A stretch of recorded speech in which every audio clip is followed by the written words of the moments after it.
Полицијата известува дека вчера во Земева влегле околу 2500 бегалци, од кои 1105 се од машки пол, 565 се жени, 989 се деца, кои се придржуваат од носителот на потврда, како и уште 3 деца кои патуваат без родител, на кои им е обезбедена потврда за искажана намера за поднесување на барање и за признавање на азил. Неколку држави позитивно веќе одговорија на писма на барање и испраќање на полициски службеници од поголем број на европски земји, кои директно или индиректно се засегнати од миграцијската криза, соопштуваат од Управувачкиот комитет за координација и управување при МВР.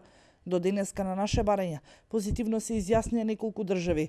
Полициски службеници од Хрватска веќе патролираат на македонско-грчката граница, а Република Србија вчера испрати полициски службеници, додека веќе од наредната недела се очекуваат да пристигнат и тимови од Унгарија и Словенија. Кон средината на јануари, односно почетокот на февруари 2016 година, се очекува да пристигнат полициски службеници и од Чешка, се наведува во соопштенијето.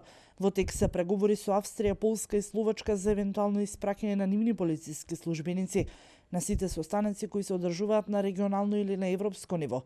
Македонија апелираше дека ни е потребна материјална и логистичка помош за соодветно рамо до рамо со сите членки на Европската унија, активно да се справи со илегалната миграција од една страна, но и да понуди хуманитарна помош за бегалците од друга страна, соопштуваат од МВР.